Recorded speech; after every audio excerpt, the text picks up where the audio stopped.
오늘은 6월 마지막 날, 또 마지막 주인데요. 2019년 한 해가 전반기가 벌써 다 지나가고 이제 하반기가 이제 시작되는 주간입니다. 한국교회에서 매년 7월 첫째 주를 맥주 감사 주일로 지킵니다.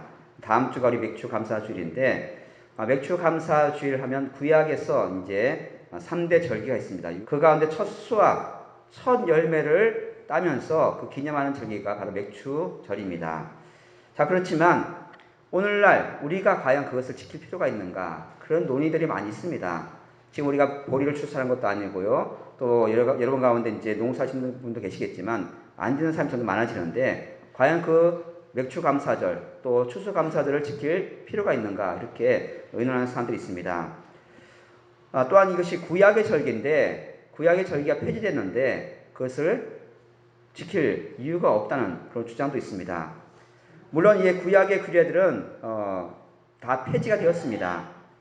그래서 지금 우리가 6월절을 지키지 않습니다. 왜냐하면 예수님께서 십자가에 죽으심으로 모든 그 6월절의 제사를 완성하셨고, 우리가 주님을 바라본다면 더 이상 이 동물을 통해서 또 피를 흘리는 면을 통해서 우리가 제사 드리는 6월절은 더 이상 지키지 않습니다. 자, 그렇다면 맥주절도 지킬 필요가 없겠죠. 하지만 이스라엘 백성들에게 하나님께 맥주절을 주신 이유가 있습니다. 그것을 우리가 살펴보면서 왜 우리가 맥주 감사주일 또 추수 감사주일을 지키는지 함께 말씀 나누고자 합니다. 자, 하나님께서 이스라엘 사람들에게 매년 6월절과 맥주절 그리고 초막절을 반드시 지키라고 명령하셨습니다. 출애굽기 23장 14절 말씀부터 16절까지 말씀 보시면, 너는 매년 3번 내게 절기를 지킬지니라. 너는 무교병의 절기를 지키라. 내가 내게 명령한 대로 아비월에 정한 때에 1해 동안 무교병을 먹을지니 이는 그 달에 내가 애굽에서 나왔음이라. 빈손으로 내 앞에 나오지 말지니라. 맥주절을 지키라. 이는 내가 수고하여 밭에 뿌린 것의 첫 열매를 거둠이니라. 수장절을 지키라. 이는 내가 수고하여 이룬 것을 연말에 밭에서부터 거두어 저장함이니라. 자, 성경 분명히 3가지 절기를 지키라고 하고 있습니다. 이 무교병의 절기는 6월절을 의미하는 것이고요. 이것은 이스라엘 사람들이 과거 애굽에서 노예 생활을 하다가 그들이 하나님의 은혜로 풀려났죠. 그래서 어린 양을 잡아서 문설주의 발음을 통해서 죽음이 피해가고 하나님께 구원받은 것, 그것을 기념하는 것이 바로 6월절, 무교절 절기라고 볼 수 있습니다. 자, 맥주절은 첫 수확을 하면서, 그러니까 첫 열매를 딸 때 그것을 하나님께 드리는 절기가 바로 맥주절인데, 또 수장절은 초막절 또는 추수감사절을 말하고 있습니다. 자, 이스라엘 사람들은 광야 생활 중에 불기둥과 구름기둥을 하나님께서 보호하심을 감사하면서 이 초막절, 그러니까 추수감사절을 기억하면서 지켰던 것을 우리가 성경을 통해서 볼 수 있습니다. 맥주절, 또 수장절, 추수감사절, 6월절, 이 모든 절기에 공통점이 있습니다. 그것은 뭐냐면 이유는 다르지만 다 한 가지, 감사하는 것이죠. 하나님의 은혜를 감사하는 절기가 바로 이 맥주절, 또 추수감사절, 또 6월절, 수장절, 이런 것들이 다 하나님께 감사하는 절기입니다. 자, 예수님을 통해서 이 모든 율법이 완성이 되었다고 성경 말씀하고 있습니다. 더 이상 구약의 제도를 이스라엘 사람들이 지켰던 것처럼 우리가 지킬 필요는 없습니다. 그러니까 율법적으로 지킬 필요는 없다는 것이죠. 하지만 그 의미를 우리가 기억할 필요는 있다는 것을 성경을 말씀해 주고 있습니다. 마태복음 5장 10절 말씀 보시면 예수님이 이렇게 말씀하십니다. 내가 율법이나 선자를 폐하러 온 줄로 생각하지 말라. 폐하러 온 것이 아니요 완전하게 하려 함이라. 자, 6월절, 맥주절 이런 절기를 말씀하시면서 그것을 폐하러 온 것이 아니라 완성하러 왔다고 말씀하고 있다는 것이죠. 그러니까 예수님은 산상설교를 통해서 말씀하시지만 구약의 십계명이나 이런 것들을 다시 진짜 의미가 무엇인지 우리에게 알려주면서 이 완성하시는 모습을 우리에게 보여주고 있습니다.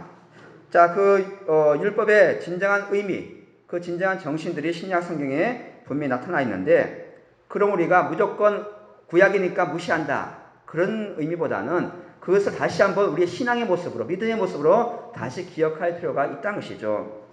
자, 그러므로 우리가 구약의 절기가 율법은 아니지만 이스라엘 사람들이 지킨 것처럼 그렇게 지킬 필요는 없지만 그 의미를 가지고 다시 한번 재해석하고 다시 한번 우리가 기억할 필요가 있다는 것이죠. 성경적인 의미를 우리가 다시 한번 오늘 말씀 통해서 한번 나눠보고자 합니다.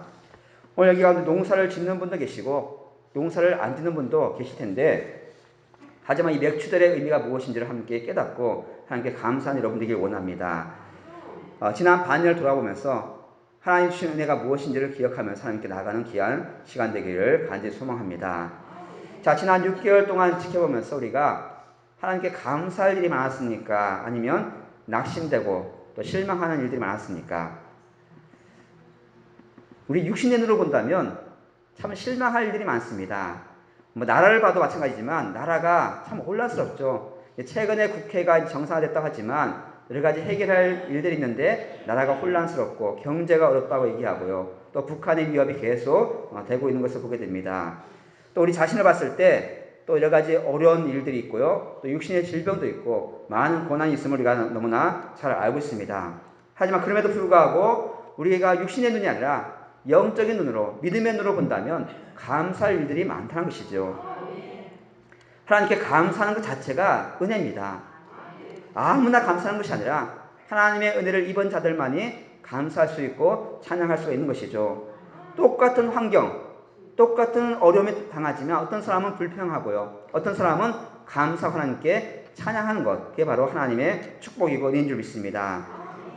오늘 본문을 통해서 감사의 의미가 무엇인지, 또 감사가 넘쳐서 하나님을 찬양하는 여러분 되기를 소망합니다. 오늘 시편 135편 말씀은 할렐루야로 시작해서 할렐루야로 끝을 맺고 있습니다. 자, 할렐루야의 의미는 하나님을 찬양하라는 뜻인데 무엇을 찬양할 것인가? 하나님께서 우리에게 주신 말씀이 무엇인지 함께 나눠보고자 합니다. 자, 첫 번째 우리가 찬양해야 할 것은 하나님의 이름을 찬양하라고 말씀하고 있습니다. 오늘 1절 말씀 보시면 할렐루야 여호와의 이름을 찬송하라. 여호와의 종들아 찬송하라. 자, 여기에서뿐만 아니라 성경 여러 곳에서 하나님의 이름을 찬양하라는 내용들이 많이 있습니다. 자, 하나님을 찬양하는 것은 맞는데 하나님이 하신 일들을 찬양하는 것은 우리가 잘 이해되는데 하나님의 이름을 찬양한다. 좀 이해가 안 되는 그런 구절들이 많이 있습니다. 하나님의 이름을 찬양하는 말, 그것은 무슨 의미인가? 구약성경에서 하나님 이름은 단순히 호칭이 아닙니다. 누구를 부를 때 우리가 이름을 부르죠. 하나님의 이름은 그런 단순한 호칭이 아니라 하나님 그분을 말하고 있다는 것이죠. 하나님의 이름은 하나님의 그분, 하나님의 성품, 하나님의 모든 것을 다 포함하고 있습니다. 하나님의 이름 자체에 엄청난 축복이 있고 하나님의 놀라운 역사가 있다는 것이죠. 자, 하나님께서 애굽에 갇혀있는 노예로 잡혀있는 이스라엘 사람들을 부르실 때 모세를 통해서 부르셨죠. 모세에게 나타나셔서 말씀하실 때 하나님의 이름을 알려주십니다. 출애굽기 3장 14절 15절 말씀 보시면 하나님이 모세에게 이르시되 나는 스스로 있는 자이니라. 또 이르시되 너는 이스라엘 자손에게 이같이 이르기를 스스로 있는 자가 나를 너에게 보내셨다 하라. 또 15절 말씀에 하나님이 또 모세에게 이르시되 너는 이스라엘 자손에게 이같이 이르기를 너희 조상의 하나님 여호와 곧 아브라함의 하나님 이삭의 하나님 야곱의 하나님께서 나를 너에게 보내셨다 하라. 이는 나의 영원한 이름이요 대대로 기억할 나의 칭원이라. 자, 하나님이 모세에게 말씀하실 때 나는 여호와다.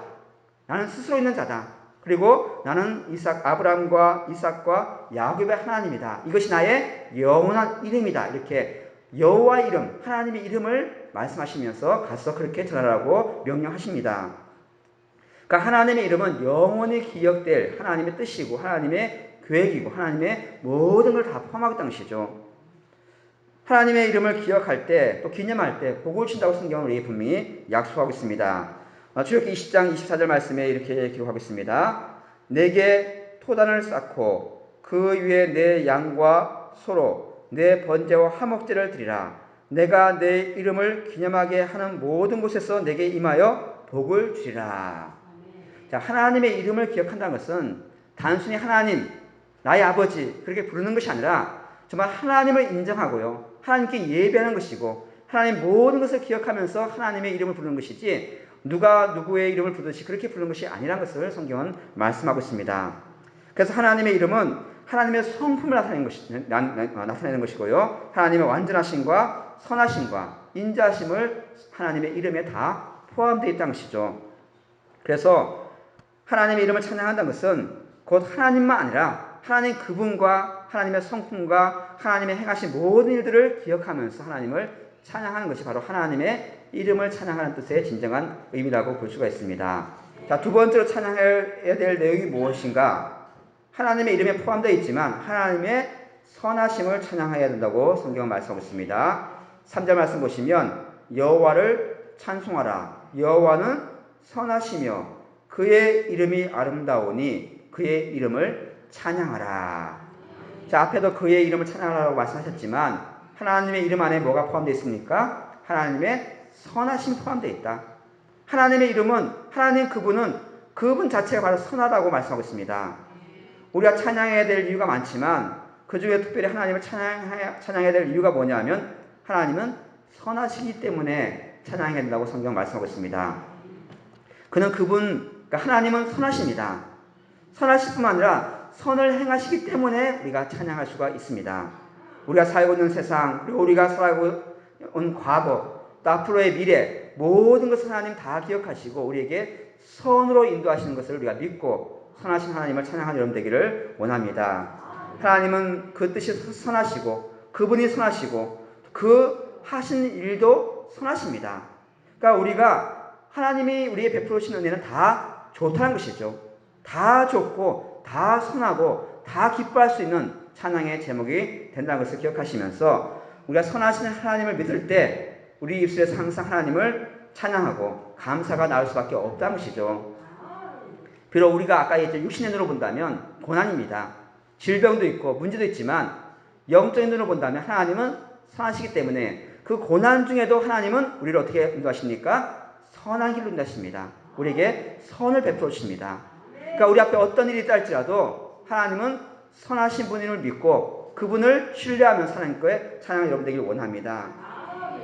하나님은 그 선하신 뜻대로 우리를 기억하셔서 하나님의 자녀로 삼으시고 구원해 주셨습니다. 오늘 4절 말씀에 이렇게 기록하겠습니다.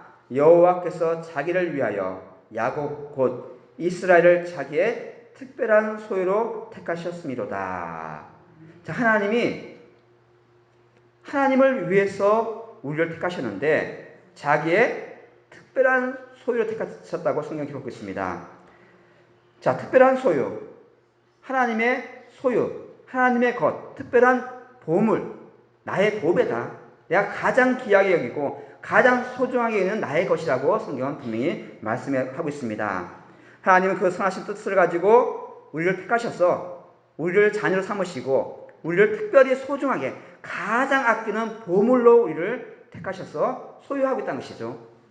그러니까 하나님이 가지고 계신데 그냥 가진 것이 아니라 가장 귀한 보물로 우리를 기억하시면서 우리를 하나님의 자녀로 삼아 주셨습니다.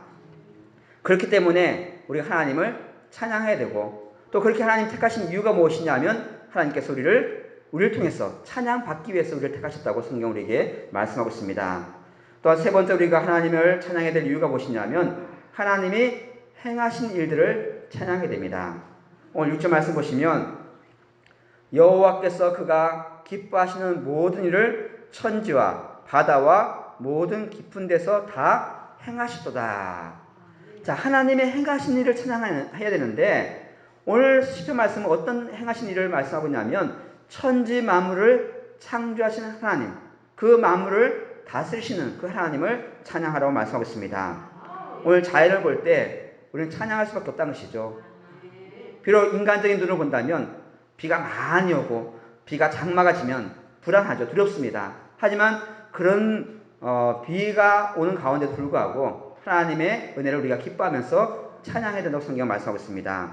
왜냐하면 온 우주 만물에 하나님의 손길이 미치지 않은 곳이 없다는 것이죠. 우리가 보는 것 모든 자연 만물이 하나님의 손으로 창조되었습니다. 인간이 아무리 지혜롭다고 할지라도 지구 깊은 곳에 또 바다 깊은 곳에 하나님의 놀라운 계획과 놀라운 섭리가 있음을 믿으시고 하나님께 찬양하는 여러분 되기를 원합니다. 아직도 우리가 아무리 지혜롭다 할지라도 모르는 게 너무 많아요. 저 우주 만물을 본다 할지라도 아직 거의 가보지 못했습니다.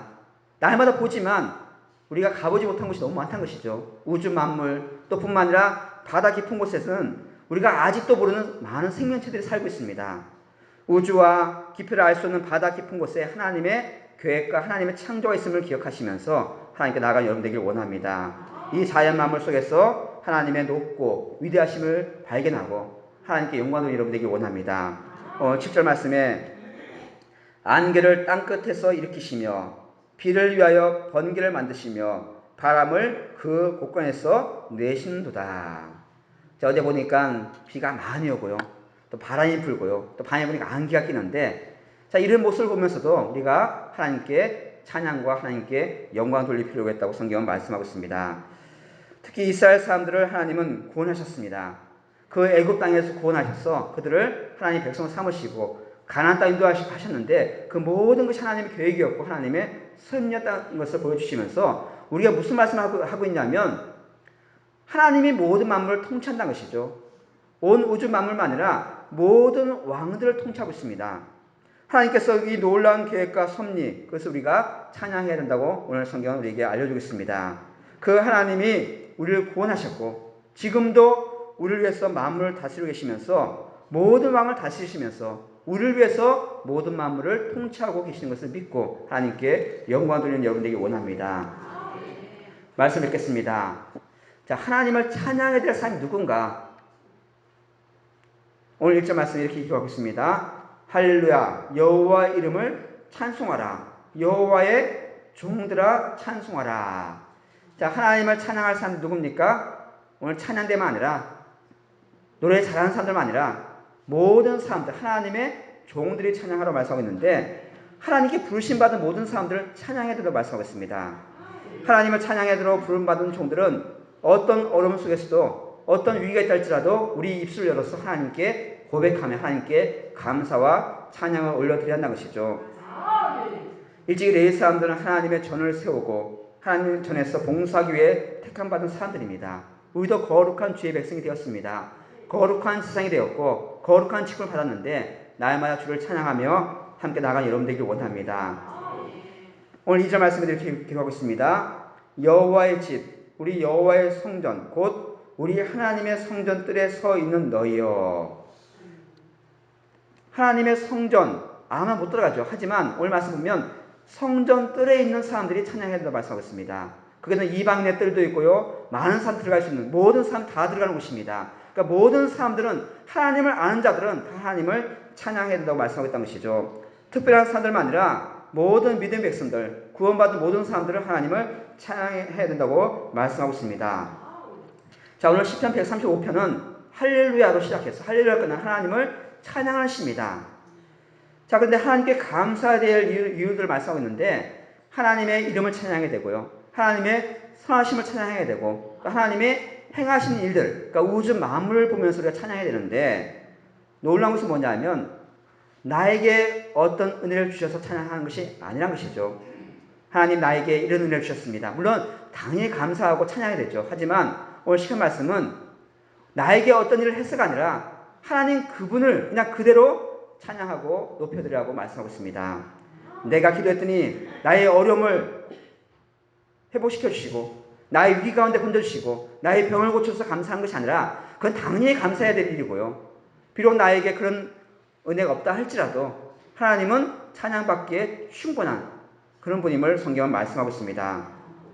단지 우리가 하나님께 구원받은 자로서 내가 가진 것이 없지만 내가 받은 것이 없다 할지라도 오직 하나님의 자녀로서 하나님께 찬양과 감사드려야 한다는 것이죠. 우리가 감사할 것이 무엇입니까? 우리 삶 속에서 감사할 제목들을 찾는 여러분 되길 원합니다.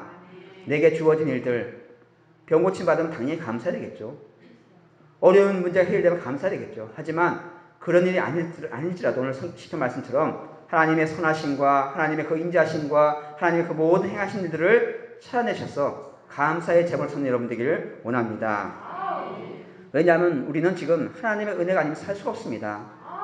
매일매일 매 순간마다 하나님의 은혜 때문에 사는 것인데 생명 주신 것을 감사해야 되고요, 이 시간 주신 것을 감사해야 되고요, 항상 하나님께 영광 돌리는 여러분 되기를 원합니다. 내 힘으로 태어날 수가 없습니다. 이 땅에 보내신 것도 하나님의 은혜고 지금 살고 있는 것도 하나님의 은혜고 그 모든 것이 하나님의 은혜인 것을 기억하면서 하나님께 영광 돌리는 여러분 되기를 원합니다. 감사할 이유들, 찬양할 제목들을 나에게 찾는 것이 아니라 나 자신을 볼 때는 없지만 이 우주 만물, 천지를 창조한 하나님을 보면서 감사할 제목들 천 여러분 되길 원합니다. 아직 어려움 중에 있다 할지라도, 아직 고민 중에 있다 할지라도, 아직 질병 가운데 있다 할지라도, 그럼에도 불구하고 하나님을 찬양할 이유들이 너무 많음을 오늘 성경 우리에게 말씀하고 있습니다. 우리가 하나님의 택함받은 백성들이고 부르심받은 자로서 날마다 하나님께 감사하는 여러분 되길 원합니다. 자, 근데 오늘 여기 재밌는 것은 뭐냐면 이 하나님을 찬양하라는 이 찬양의 의미가 단순히 노래만 아니라 하나님을 자랑하는 것을 말하고 있습니다.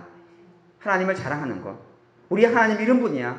하나님 나를 구원하셨고 나를 창조하셨고 나에게 하나님의 자녀로 삼으시는 것을 하나님을 자랑하는 것. 그게 바로 찬양이라는 것이죠. 단순 노래만 아니라 입술로만 아니라 우리 사람들에게 하나님의 은혜를 하나님 어떤 분인지 하나님 창조하신 일들을 자랑하는 것. 그게 바로 감사의 제목이고 찬양인 줄 믿습니다. 매일매일 하나님을 자랑하는 여러분들이 원합니다. 내 삶에 주신 하나님의 은혜를 기억하면서 찬양과 감사와 기쁨이 여러분 삶 속에 넘치는 여러분들이 원합니다. 하나님을 자랑하고 하나님의 이름을 높일 때 하나님 놀라운 복을 우리에게 채워주시고 더 큰 감사가, 더 큰 기쁨이, 더 큰 은혜가 넘치도록 우리에게 부어주실 줄 믿습니다. 그런 주님을, 그런 하나님을 기억하면서 날마다 감사하며 살아가는 여러분 되기를 주님 축원을 드립니다.